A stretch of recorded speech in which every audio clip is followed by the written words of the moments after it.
user parameters. So as an example, so what I'm going to do is I'm going to create a user parameter that is going to control the number of holes on my bolt circle pattern. So if you look at what I have here, I have a shaft, I have a hole, then I have a hole pattern, a fillet, and a shell. I'm going to create a user parameter that's going to control the number of holes on my bolt circle pattern. Now, obviously, you can go in to here and you can change the number of instances. So what this user parameter is going to do is it's going to change the number of instances here. But it's going to allow me to do it in such a way that I don't need to go into this tool. I can just select the user parameter on the tree and make that change. So let's begin. So the tool to do that is the formula tool. We see the formula tool in a couple of different places today, and this is the first use of it. So you got a formula tool. So this formula tool is on the Knowledge Advisor toolbar, I believe. Yes, the Knowledge toolbar, I should say, not Knowledge Advisor. I just tucked it in, and now it's down here on this end. So there's the formula tool. So when I go into the formula tool, this is a complex tool to use in CATIA. It wants you to enter stuff correctly. I'm going to do a new parameter of type. So at the bottom here, I've got new parameter of type. This is going to be a number of instances on my bolt circle pattern. So you got to think about what real number am I going to use here? I mean, what type of unit am I going to use? So it's not going to be real, because I'm thinking about number of instances on a bolt circle pattern. I'm talking about integers, right? So if I come down here, I can start thinking, okay, what do I need other than real? String, Boolean, length, none of these really are suitable, but obviously integer is, right? So integer is what I'm going to pick. So I can do integer, okay? So I'm going to do a new parameter of type integer, single value. I'll just talk a little bit about what that means in a few minutes. And so I just hit enter, and then I can name it something descriptive, number of holes. And let's make it a default value right now of 5. So number of holes, 5. Simple. So come back here. It's on my tree under parameters. Number of holes, 5, 6, 7, 8, 9, 10. Now, obviously, it didn't update, right? Because I haven't told it to update these holes yet. I just created, right now it's just a user parameter on my tree that does nothing other than sit there and allow me to change these integer values. By the way, take special note of this. This will probably not show on your tree until you set it for the first time. So the question is, that you're all probably asking yourselves, is how do I set this to show on my tree, this parameters option? So here's how you do it. You go to Tools. You go to the Options dialog box. You've all seen the Options dialog box before. But what you need to do is you need to go under Infrastructure, Part Infrastructure, Display, and check parameters. Now notice if I unchecked parameters, it went away. So that's what's by default when you log into CATIA, until you set it for the first time on your profile. Now go ahead and check. So typically what's going to happen, these 3 will be unchecked when you start CATIA. I typically will go ahead, once I do this, I just leave all 3 checked, just check them all. And then as long as you're working on that computer, but that will bring it back to here so you can see it. So please remember that. Okay, now how to get this to drive this. Easy. This example is easy. What I can do is I can go into my pattern. I can go into my pattern, and here, if you have something being driven by a dialog box, typically, sometimes this does not always work, but first thing I always do is I will go into the dialog box and I will type an equal there and hit enter, and then I will select the parameter that I want it to use to drive it. And notice now that this instance is grayed out. You can't make a change here. And what it is it created a formula for me that's driving it.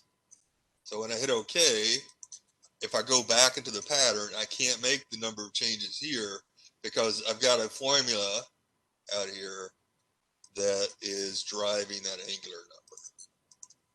So now if I come over here to angular number, I can update the number of holes based off of this. Let's say I want it to be 3. And how it updates. So that's one small example of a user parameter. So what's happening there when I do that? So I'm going to go back to my formula tool.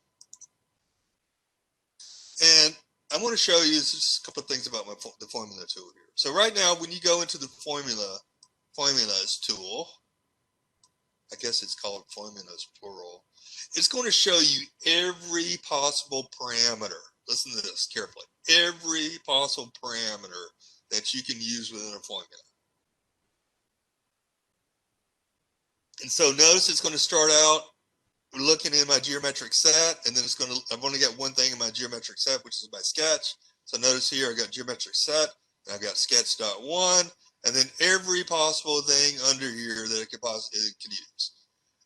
The activity is whether that set is whether that sketch is active or not. You can deactivate it. Of course, if I deactivated it, the shaft's going to be deactivated because it's a child feature of the sketch. But notice all the parallelism, all these geometrical constraints. Notice it gets down into dimensional constraints. There's the radius of my shaft. So when I pick that, notice the radius comes up.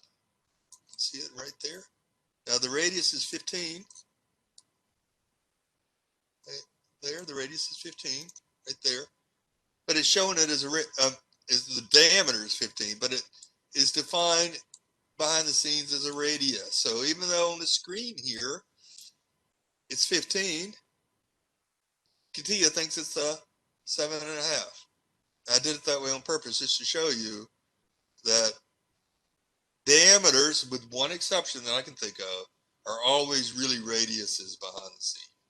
But again, moving on here, just about anything I can think of in that sketch I can change. And then I get into the part body as I get further down here. And then notice I've got my shaft, and it's showing only this. Let me just go back up here. So notice I can go, now it's showing everything here, everything that can be possibly modified. I'm most concerned with the pattern, so I can pick on the pattern over here. It's a way of filtering. I can pick on the pattern, and it's going to filter down to nothing but things dealing with this circular pattern. So notice on the screen, part body, I'm in the part body. So notice it says part body. Then I can go to the pattern, and notice it just filters down part body, circular pattern, and then everything associated with that pattern is under here. And notice some of the things that you see. Circular number. That is the crown number. Is usually, we didn't get into this a whole lot, but by default that's 1. You've got 1 circle. Angular number, notice angular number is what I just set equal to my number of holes. Circular spacing, angular spacing, radial spacing. These are all things that can be included in a formula or possibly even driven by a formula. And what I'm pointing out to you here is how to filter down to find them more easily. Like if I'm trying to have the angular spacing, remember it's 3 holes right now over 360. So that's 120, it should be 120 degrees. And so if I needed that to drive something, I could filter down to get to it. Okay, so that's just a little side note. But here, when I did that equal sign, and this is the main thing I wanted to show you, when I did that equal sign, and I made the number of holes equal the number of instances of the pattern equal to the number of holes. This is what I created right here. I created this little area, this little formula right here. And I could delete that if I wanted to. And let's just delete that formula. And so when I delete it, notice it goes away. And now, when I deleted it, this doesn't work anymore. Okay. Now, I showed you how to create it this way. I went into the dialog box, I put an equal here, and hit enter, and then I picked over here, and that created it, right? Let me show you the less direct way of creating it and what's happening behind the scenes. We're getting into the formulas now, okay? So just keep that in mind. So I'm going to go to the formulas option. And this is what's happening behind the scenes when I do it that quick way. I'm filtering down. So I come over here, I filter down to my pattern. And there's my angular number. That's what I want to be controlled by this. Notice right now there's no formula associated with it because I deleted it just a moment ago. What I can do is I can pick that, and I can come over here and I can go add formula. And when I go add formula, it takes me into the formula editor. And notice that angular number is going equal to something. And what I can do under something here is pick right there. And now it's got part number, this angular number is equal to number of holes. And I end up with the same thing I did before. This is just the less direct way of doing it, but sometimes you have to do it this way. And now I'm back to where this is working. Notice I had updated to 5. So there's two ways you can drive. That's just two ways that I could have made, go back to here, this equal to this. One is by putting the equal sign here and doing it, which is, you know, to me, the quick and easy way. And the other way is by doing just the formula option. Okay, so let's do this one. Let's say that we wanted a formula that I talked about. Let's need a user parameter that drives the diameter. So I want to drive the diameter of this part. Right now it's 15. So what I want to do is I want to create a user parameter to drive that 15. So that's what I'm getting ready to do. I got a 15-inch diameter. I wanted to have a user parameter that's going to allow me to go, hey, I want it 14 inches, or I want it 13 inches, or 16 inches. So I'm going to go to my formulas tool, and I'm going to do a new parameter of type. So now that length value, that radius, or the diameter that is 15, which is really a radius of 7.5, what unit are you going to pick? Obviously, it's not going to be mass or time, density, or area. But really, the only two options you have here, it's not going to be an integer, because what if you wanted it 14.5? So really, the only two options you have, really, at this stage of what you know, is real, it's because it's a real number, right? Or length. If you have to think between real number and length, I would go with the one that has a unit measure to it. Real does not have a unit measure to it. It would just be 15. Whereas length is going to be 15, and then whatever, whether you're working in inches or millimeters. So I'm going to do length. Right, so be very careful about using real. Don't even use real, I don't think. Now I'm getting myself confused. Use length and see what happens. So I'm going to do a new parameter of type length. And then I'm going to call this diameter.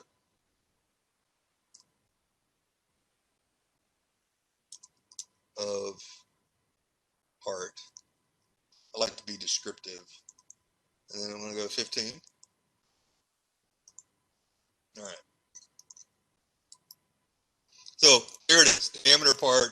It's set to 15, but it's not doing anything yet because I haven't tied it to that diameter yet.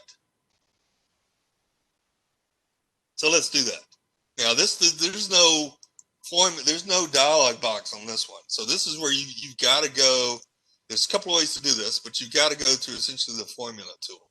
So I'll show you two ways to do this. First way, we can go into the sketch. So there's my sketch. And there's my diameter, right value, 15. Remember, CATIA thinks this is a 7.5. Remember that. CATIA thinks this is a 7.5. So what I can do is I can right click this. Just notice I'm just right clicking it. And I can go down to object and go edit formula. And it takes me to the formula editor dialog box. And then notice it's filtered to here. Geometric set, sketch.1. It's an offset dimension. If you remember early in the semester, I taught you that to create a diameter, you got to create an offset dimension between an entity and an axis. And you right click and make it diameter. That's an offset dimension. And then it's and behind the scenes, it's a radius. It's not a diameter. So watch this. I'm going to make a mistake here on purpose. I'm going to come in here. I'm going to pick diameter apart.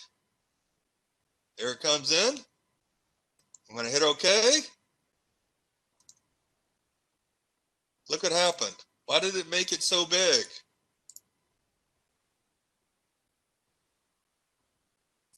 Well, it made it so big, and you know the answer to this. It made it so big.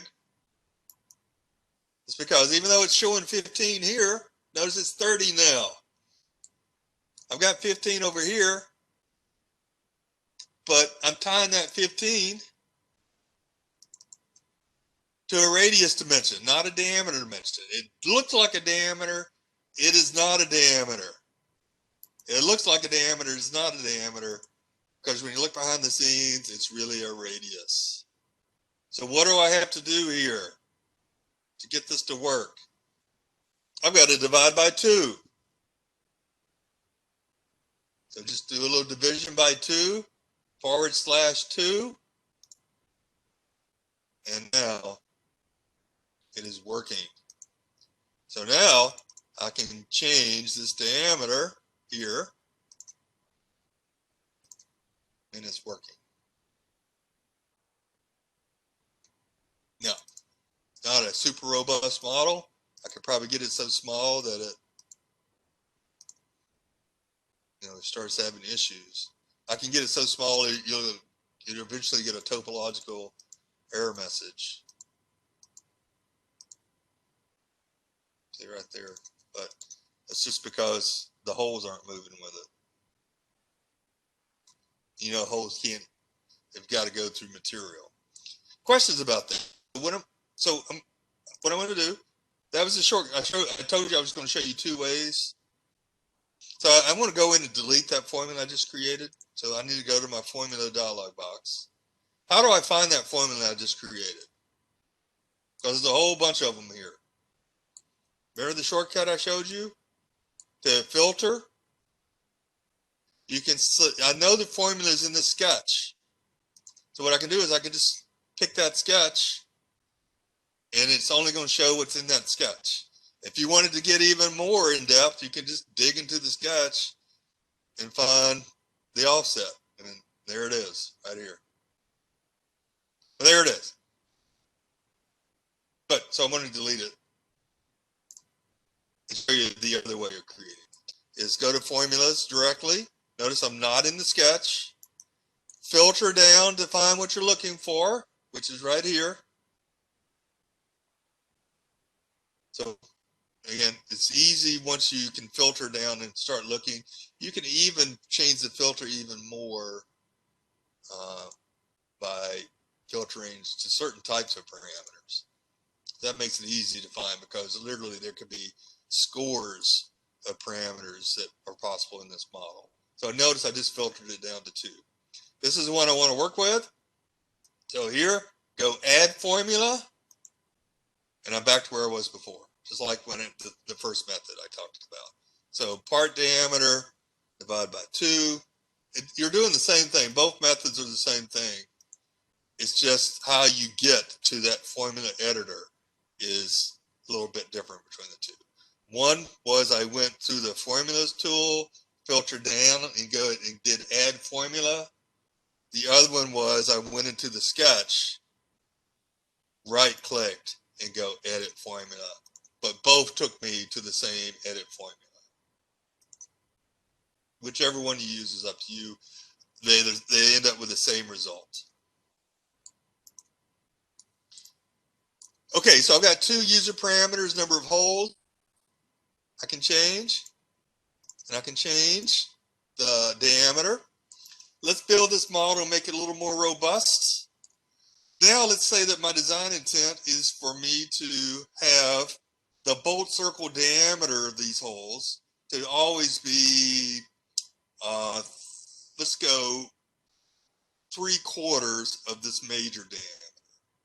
So I've got this major diameter that we've explored here, which is 17 right now, which is really 8.5, right? So it's 8.5, really. It looks like 17. Really, this is 8.5. Okay, so remember that. So I want the bolt circle diameter. So if I get into the sketch of my hole, the location positioning sketch of my hole, you see this dimension. That's my bolt circle diameter.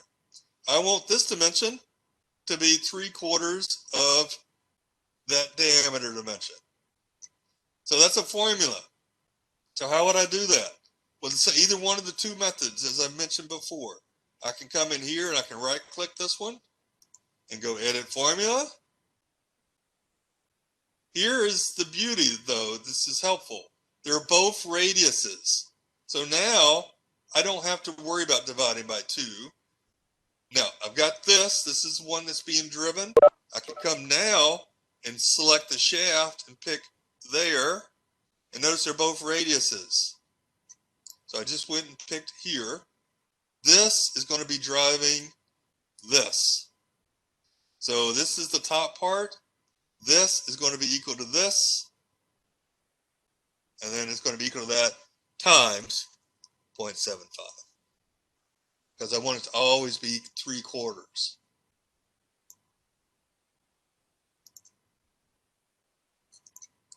So now, when I update my diameter, the holes go with it.